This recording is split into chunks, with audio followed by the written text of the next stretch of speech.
Halo semua, kenalin aku Atia dan aku award di Beasiswa Indonesia Bangkit tahun 2024 dan aku sekarang di tahun kedua um, Master of Business Psychology di University of Western Australia.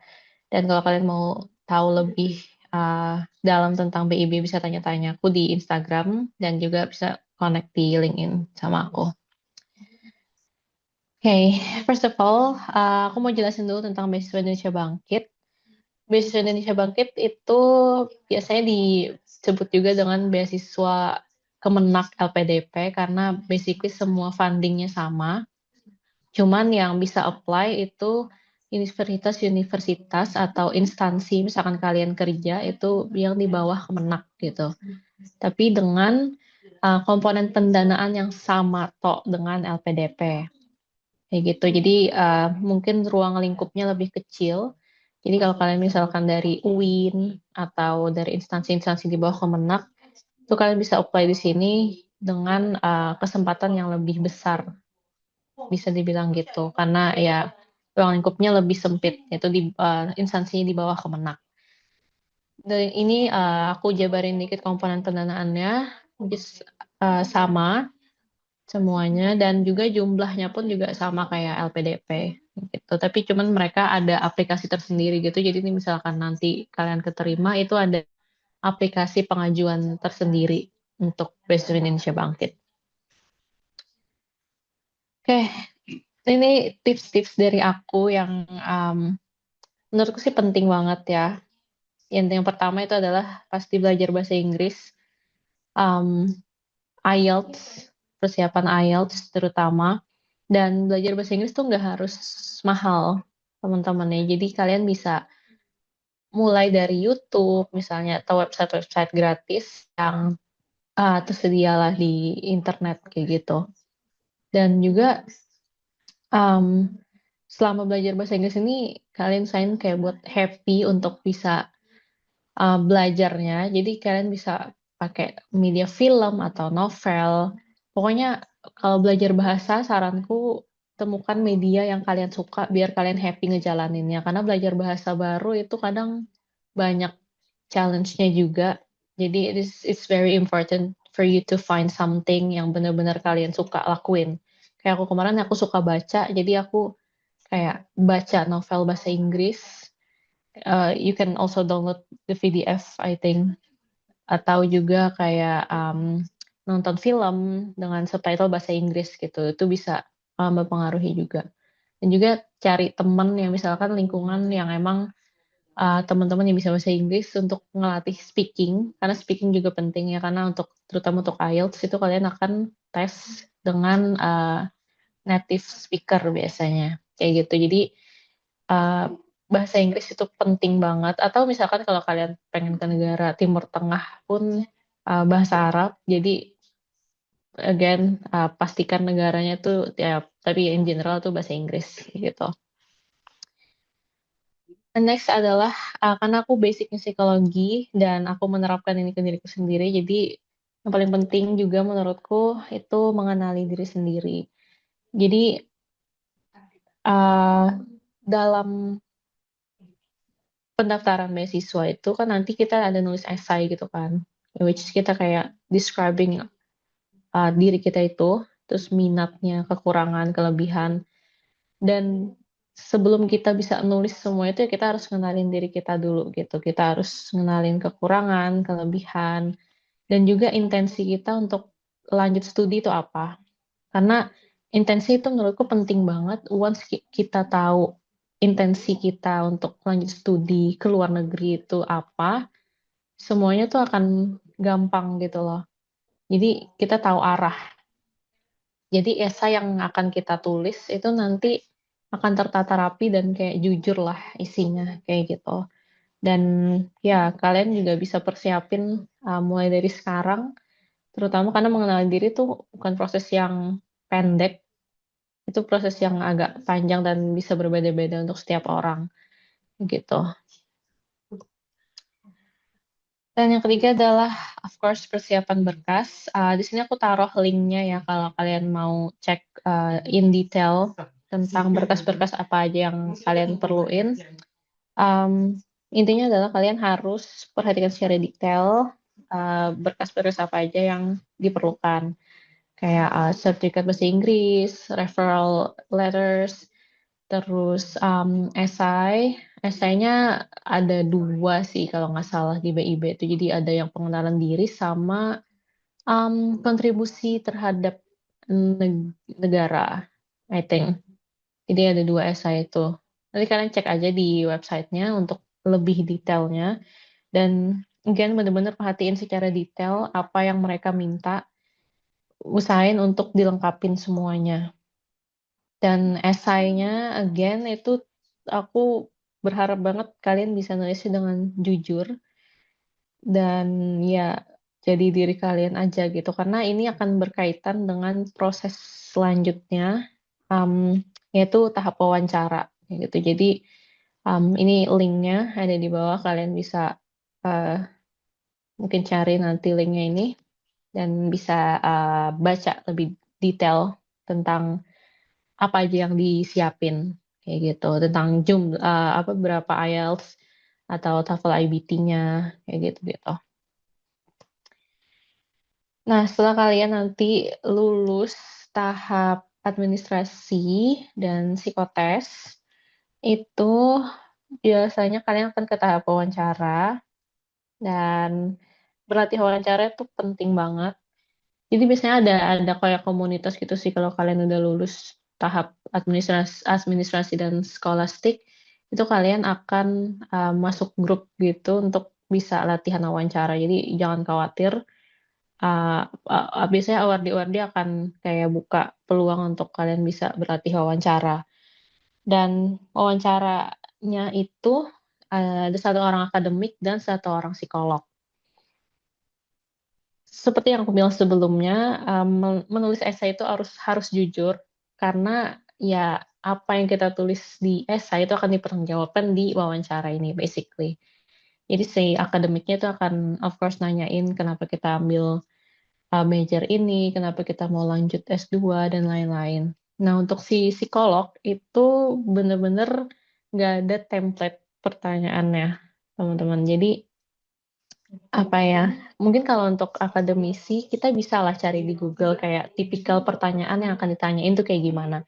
Tapi kalau untuk psikolog, mereka tuh nggak ada template-nya. Jadi mereka bisa pakai apa aja dari esai kita atau dari informasi yang mereka dapat tentang kita itu untuk neken tombol kita gitu ya dalam tanda kutip di mana itu tuh akan ngasih pressure ke kita dan itu akan kelihatan bahwa kita tuh orangnya gimana di bawah tekanan. Ya mungkin kita bisa awalnya untuk tes psikotes skolastik itu kita bisa dalam tanda kutip bohong bahwa kita orang yang nggak kayak gini tapi kita kayak gitu tapi di dalam wawancara si psikolognya akan tahu sih dan kalian nggak akan sadar misalkan kalian tiba-tiba marah atau kalian tiba-tiba panik itu akan kelihatan semuanya gitu jadi pentingnya untuk mengenali diri dan jujur dan juga misalkan kalian tahu nih kalau kalian misalkan orangnya panikan, kalau di bawah pressure ya berlatihlah untuk tenang, gitu. Karena itu membantu banget. That's what I did sebelum aku wawancara juga aku kayak gitu. Jadi penting banget untuk jujur dalam menulis esai karena ya psikolognya tahu lah tombol mana yang akan ditekan gitu. Karena aku kemarin juga waktu wawancara itu pertanyaannya kayak aneh. Maksudnya mereka nanyain kenapa major ini tapi kayak diulang-ulang padahal aku udah jawab tapi the way dia menanyakan lagi dan lagi dan lagi itu bener-bener ngasih sense of pressure gitu loh ke kita jadi kalian harus bener-bener hati-hati di situ kayak gitu dan yang terakhir of course berdoa penting banget jadi apapun langkah yang kalian nanti jalani apply administrasinya tes skolastik, wawancara, itu berdoa gitu. Itu penting banget sih gitu. Dan ya, aku intinya adalah persiapan beasiswa tuh nggak hanya tentang persiapan akademik ya, tapi juga persiapan mental gitu. Karena once kalian udah dapet beasiswanya, perjalanan S2 itu lebih berat, teman-teman. So, you need to be prepared, not only academically, tapi juga secara mental. Dan saran dari aku adalah be persistent of what you really want, karena kalau kalian udah punya mental persistence, whatever happen itu kalian akan ya terus maju aja gitu. Berusaha untuk apapun yang terjadi, you're gonna adapt and just go for it. Kayak gitu. So, thank you. Um, Kayaknya belum deh seingatku, tapi coba cek lagi ya. Kalau kemarin itu aku apply itu belum, karena waktu angkatan aku tuh masih angkatan kedua, jadi masih bener-bener baru banget. Tapi kalau nggak salah sekarang mereka lebih berkembang sih untuk ada tambahan-tambahan bagian-bagiannya lagi gitu. Tapi bisa dicek aja di websitenya. Soalnya kalau waktu aku kemarin karena baru banget, jadi bener-bener cuman ada 2 atau 3 gitu. Jadi nggak banyak gitu loh. Oke, sebenarnya dua-duanya bisa aja sih. Cuman untuk kasusku aku kemarin apply beasiswa dulu. Karena kayak agak di uh, in my opinion itu kayak agak terlalu gambling aja gitu loh. And then ya aku perlu secure. Kalau kalian mau secure dulu, sebenarnya apply beasiswa tuh juga oke. Karena apa namanya, once kalian punya beasiswa tuh kadang juga mempermudah urusan ininya sih, urusan visa misalnya dan UNIF-nya, karena kan kalian bawa nama kayak ada dalam tanda kutip referral dari negara gitu loh. Kayak gitu sih. Jadi kemarin sih alhamdulillah menurut aku sih lebih mudah kalau kalian udah punya beasiswanya gitu. Soalnya kan maksudnya suratnya kan tertera dari Government of Indonesia, jadi itu akan sangat membantu sih. Okay, it's actually a long journey, I think. 2 years, kayak 2 tahun aku nyoba apply beasiswa gitu kan. Aku coba Turkiye Buswara, aku coba LPDP, aku coba pokoknya beberapa beasiswa lah di tahun-tahun awal itu. Tapi memang pada saat itu, kenapa aku bilang mengenali diri itu penting? Karena aku masih bingung pada saat itu. Aku masih bingung aku mau ngapain. Tapi aku mau S2 gitu, luar negeri. Tapi intensinya tuh belum pure untuk studi. Jadi ada hal yang terjadi lah di hidupku pada saat itu yang jadi kayak pengen kabur aja gitu, in a way. Well, we've been there lah. Tapi setelah itu aku menyadari bahwa ya aku beneran pengen S2 dan purely gitu pengen S2. And then to the through times itu 2 tahun itu ya aku belajar untuk apply lagi, nulis esainya lagi, dibenerin apa segala macam sampai kayak aku bener-bener bertanya kayak kekuranganku apa ya, kelebihanku apa ya, kayak gitu. Dan oke, kekuranganku misalkan ini gimana aku caranya regulate kekurangan itu jadi biar nggak ganggu gitu. Kayak gitu-gitu tuh bahkan sesimpel kayak misalkan apa ya, nggak menunda sesuatu, misalkan lagi ngelakuin suatu hal yang penting, terutama, kadang kan kita kayaknya masih bisa lah, deadline-nya masih 2-3 hari. Nggak, misalkan emang kalian udah kepikiran dan waktunya ada saat itu ya kerjain, kayak gitu. Jadi hal-hal kecil kayak gitu sih yang jadinya beside mengenali diri sendiri, itu juga apa ya, memperbaiki habitku gitu loh. Yang juga akhirnya mengubah personality-ku in a way. Jadi 2 tahun itu selama aku apply beasiswa terus memperbaiki esai, bahasa Inggris dan lain-lain ya itu juga apa ya benar-benar bisa membentuk kepribadian yang akhirnya siap untuk studi di luar negeri dengan beasiswa kayak gitu. Dan memutuskan kampus dan jurusan sebenarnya waktu apply itu aku ambil jurusan yang bukan jurusanku sekarang. Jadi aku apply-nya itu clinical psychologist, not psychologist, clinical counselor dan ada riset gitu, ada riset juga. Jadi kan kita nanti kan disuruh taruh 3 universitas dan jurusan gitu kan. Waktu kita apply. Nah, aku jujur tiga-tiganya cuman satu yang sebenarnya aku apply di univ itu gitu di dalam yang waktu pertama kali aku daftar BIB. Yang sisanya tuh benar-benar bukan dari BIB gitu.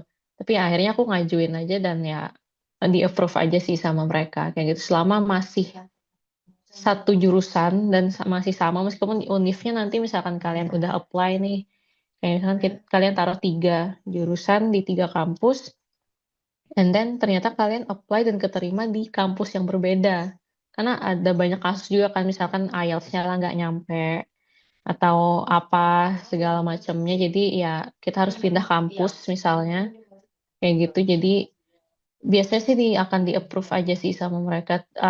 Kecuali mungkin um, apa ya tipsku kalau milih kampus itu usahain yang tinggi dulu. Itu penting banget. Jadi kayak trade off-nya misalkan kalau kayak aku kan di sini oke Australia, aku kemarin University of Melbourne itu nomor satu kayak gitu-gitu Sydney and then Lathrop. Jadi emang tiga-tiganya tuh lebih tinggi gitu loh. Jadi misalnya kalian pindah ke universitas yang lebih rendah, yang which is tuition fee-nya juga akan lebih murah, jadi akan mudah untuk di-approve sama si panitianya, sama beasiswa, sama BIB-nya gitu. Karena ada beberapa kasus di teman-temanku juga yang dari UK terutama, mereka tuh keterima ternyata di kampus yang lebih oke dari kampus yang awal mereka pilih. Dan itu agak problem karena of course tuition fee-nya jadi lebih mahal kayak gitu jadi perlu dipertimbangkan itu sih jadi harus yang waktu kalian apply itu yang top 3-nya lah gitu kayak gitu jadi ya juga jurusan jurusan juga aku beda tapi ya masih sejalur karena aku basicnya psikologi jadi masih psikologi juga jadi ya kayak gitu sih ya tambahannya 2 tahunan lah ya. Um, iya, aku kemarin itu sebenarnya ngikutin, sebenarnya mereka akan ada detailnya juga sih kalau kalian baca di buku panduan itu mereka mau apa aja isinya. Itu kalian bisa ikutin dari situ dan juga kalian bisa aja cari di Google. Rata-rata isinya kayak gitu sih sebenarnya. Jadi kayak apa namanya kenapa kalian mau lanjut S2, kenapa jadi misalkan kalau kalian ambil research kenapa kalian ambil risetnya itu. Terus kekurangan, kelebihan, terus kontribusi apa yang kiranya nanti kalian bisa berikan setelah kalian lulus. Kayak gitu sih. Rata-rata sama sih, tapi mungkin stylenya ya karena karena menurutku essay itu kan agak personal ya. Jadi kalau kalian cari di Google itu akan kayak beda-beda gitu loh formatnya. Tapi basically sama isinya yang diminta tuh. Kayak gitu rata-rata. Kalau itu sih pakai rumus STAR ya. Jadi kayak harus realistis. Oh no, STAR smart. Sorry, ini kayak harus realistis and major. Jadi kayak apa ya? Misalkan kita oke keunikan diri kita ini dan kita bisa berkontribusi untuk ini dengan keunikan kita ini. Jadi harus benar-benar realistis aja gitu. Jadi kesannya kayak oh ya make sense. Kayak misalnya kita boleh bermimpi besar, tapi kalau misalkan nggak make sense kan juga orang bertanya-tanya kayak kayaknya nggak bisa deh gitu. Apalagi dengan misalkan kualifikasi diri juga, jadi makanya kita harus again mengenali diri itu jadi kita tahu kapasitas kita. And be honest kalau misalkan emang ya kapasitas kapasitas kita segini, misalkan even kayak small region gitu, kayak kecamatan atau kota itu udah cukup banget gitu. Kalian nggak harus kayak creating a big thing that can change Indonesia. You don't have to do it. Kayak the smallest area itu akan lebih apa ya, lebih memberikan keunikan karena kalian apalagi misalkan kalian notice ada isu apa di satu daerah, satu kabupaten dan kalian kayak oke kalian jabarin dengan keilmuan ini nanti saya bisa solving this issue and stuff like that. Itu akan bikin esainya unik banget sih gitu. Jadi the smallest area itu lebih pokoknya lebih kuat lah gitu jadinya esainya. Oke, tapi menurut kakak sendiri lebih baik menceritakan pengalaman pribadi atau mungkin lebih fokus pada rencana kontribusi masa depan? Ah, ah, mungkin di mix ya. Jadi kayak bukan mungkin pengalaman profesional mungkin ya lebih tepatnya. Jadi terutama berdasarkan keilmuan kita tuh kita kayak pernah belajar apa dan kenapa jadi membuat kita tertarik untuk lanjut S2 ambil jurusan ini dan itu dijabarin berkaitan dengan kayak kontribusi apa yang nanti bisa kita bikin gitu. Kayak gitu sih. Jadi lebih ke professional experience ya, I think. Yang ininya, yang dijabarin. Esai sih, menurutku. Karena, ya maksudnya kalau emang orang yang mau jalan pintas, mungkin bisa lah ya mereka untuk create esai yang gimana, apalagi pakai AI sekarang. Tapi untuk aku pribadi, aku nulis esai itu ya aku berusaha untuk jujur gitu. Dan sesuai kemampuanku yang aku tulis itu. Jadi nggak mengada-ngada karena ya itu aku bersyukurnya aku nulis dengan jujur jadi di tahap wawancara aku bisa ya apa adanya aku aja kayak gitu jadi emang nggak kesulitan jadinya karena dari awal emang udah jujur aja sih dan ya memang setelah S2 pun menjalani S2 itu benar-benar membantu sih jadinya paling oke sih harus jujur ya biar dan nanti nggak malu-maluin negara sendiri juga gitu itu sih. Kalau untuk akademisi kan ada satu dosen sama satu psikolog ya. Kalau untuk dosen itu menurutku kayak udah aja sih pertanyaannya kayak kenapa kamu mau ambil jurusan ini, motivasinya apa kayak gitu-gitu. Yang lebih ya unexpectednya ya itu tadi sih si psikolognya. Bahkan kayak pertanyaan simple yang kayak kenapa kamu ambil jurusan ini padahal kamu kan unitnya ya satu ini gitu. Itu adalah pertanyaan yang aku dapat tapi diulang-ulang sampai 3 kali dengan nada yang menekan dan intimidasi. Dan itu kan maksudnya kalau orang yang panik kan mungkin akan kelihatan panik banget. Kalau yang marah, marah. Kayak gitu sih. Jadi ya apa ya, mungkin di psikolognya sih agak tricky. Dan aku juga tanya ke teman-temanku jawaban, ya ternyata kita tuh dapat pertanyaan yang beda-beda semuanya, nggak ada yang sama. Gitu makanya Oke. untuk si psikolog tuh kayak dimainin aja sih sama mereka informasi yang mereka dapat tentang kita kayak gitu. Oke, berarti kalau misalnya ada pertanyaan yang kayak gitu diulang-ulang, kita harus tetap tenang aja ya, Kak, jawabnya apa gimana? Yes, tetap tenang. Hmm, Nah, tetap tenangnya tuh itu tadi kan aku bilang mengenali diri. Ya, jadi kita tahu kan dari mengenali diri tuh kita misalkan kita tahu orangnya panikan.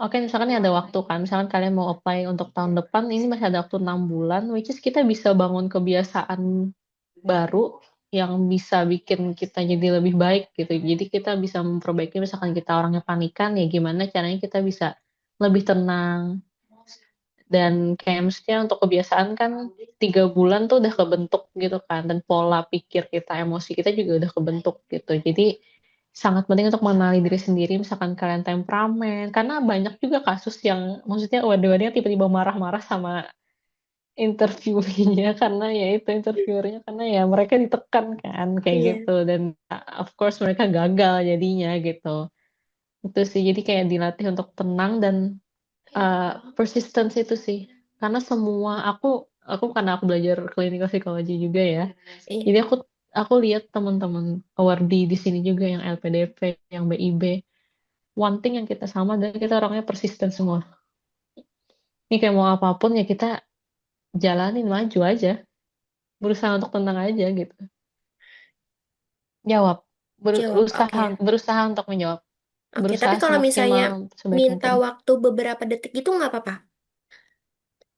hmm, boleh tapi usahakan langsung jawab Oke, meskipun oke. kayak ya kita kan kalau di bahasa Inggris tuh kayak oh that's a good question kayak gitu-gitu loh jadi 1-2 detik Ya cepet aja, tapi rata-rata sih pasti kita bisa jawab sih Iya sih. pertanyaannya kayak gitu. Kalau untuk S2 sih menurutku nggak ada ya. Mungkin kayak secara gambaran gambaran general aja untuk riset atau publikasi. Tapi untuk S3 itu wajib ada proposal. Jadi harus emang dicantumin proposal risetnya apa. Tapi kalau untuk S2 sih enggak. Jadi kalian kalian bisa aja jelasin kayak misalkan kalian nanti mau fokus penelitian tentang ini kayak gitu. Jadi nggak harus ada proposalnya sih. Tapi meskipun ada juga yang bilang kalau ada proposalnya pun akan lebih proper, tapi karena kalau S2 sih nggak wajib. Yang wajib tuh S3 kayak gitu. Kalau untuk kontribusi mungkin bisa dijabarin, ya itu tadi sih kayak aku bilang, nggak apa-apa small region tuh nggak apa-apa, kelurahan, kecamatan, tapi ada masalah yang nyata dan kalian bisa, oke aku bisa nih solve ini masalahnya gitu. Itu itu sih untuk kontribusinya. Jadi meskipun ya banyak hal nanti nanti kan ada kontribusi itu kayak ada 3 step gitu loh, kayak short term, mid term, sama long term kayak gitu. Jadi ya harus dijabarin detail dan harus make sense semuanya. Lebih itu sih, nanti di esai itu kalian jabarin kayak gitu. Nanti kalau untuk S2 sih biasanya tergantung jurusan. Itu ada, oh ya, kalau kalian apa namanya beasiswa dan mau apply S2, karena di S2 itu kan ada jurusan-jurusan yang emang full coursework sama ada yang riset. Ada yang bisa pilih gitu. Nah, ada beberapa kasus teman-teman tuh yang awalnya apply-nya tuh coursework, tapi setelah mereka menjalani S2 pengen riset nih. Itu juga harus dipertimbangkan sih karena ya perizinan dan lain-lainnya untuk ke LPDP-nya itu gimana gitu. Karena ada juga yang nggak di-approve jadi ya mereka kayak harus bayar sendiri gitu unitnya. Jadi benar-benar diperhatiin juga untuk si major yang nanti diambil sama untuk S2. Oke sih, maksudnya apa namanya? Kalau menurutku emang ya perlu perlu waktu ya untuk persiapan ini, apalagi kalau emang bener-bener pengen S2 ke luar negeri dengan beasiswa ya jangan terpatok dengan satu beasiswa sih saranku. Jadi misalkan ada nanti LPDP, untungnya kan LPDP buka 2 kali setahun ya. Apply juga, BIB apply juga kayak gitu-gitu. Bahkan kalau bisa ya kayak AAS, ke beasiswa-beasiswa luar negeri lainnya gitu. Juga apa namanya, di-apply untuk ya memperluas kesempatan lah gitu untuk bisa studi ke luar negeri dengan beasiswa kayak gitu. Dan itu sih IELTS sih menurutku penting karena ya itu harus ininya bedanya kelas course research. Bedanya kalau coursework itu nggak ada riset, jadi lulusnya ya udah ujian, udah kelar. Bahkan kadang nggak ujian juga sih. Jadi kayak tugas-tugas gitu doang. Terus ya udah kita bisa lulus gitu. Kalau research ya tesis basically. Jadi 1 tahun itu nanti 1 tahun atau 6 bulan nanti kalian ngerjain tesis. Tapi kadang juga ada kelas juga masih, tapi nggak banyak gitu. Jadi mostly kalian akan ngerjain tesis kayak gitu. Dan rata-rata research itu 2 tahun.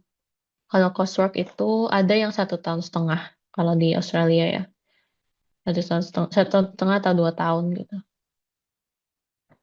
Coursework nggak ada publikasi, iya, nggak ada. Tapi kalian bisa mau kalau misalkan kalian pengen buat jurnal, kalian bisa sih untuk publikasi. Ya cari aja dosen yang misalkan kalian akrab atau apa ya minta mereka untuk supervise. Misalkan kalian mau publikasi jurnal juga bisa sebenarnya. Dan dari essay-essay yang kita kerjain, dari tugas-tugas perkuliahan itu juga bisa dikembangin jadi apa namanya paper gitu. Kalau kalian mau.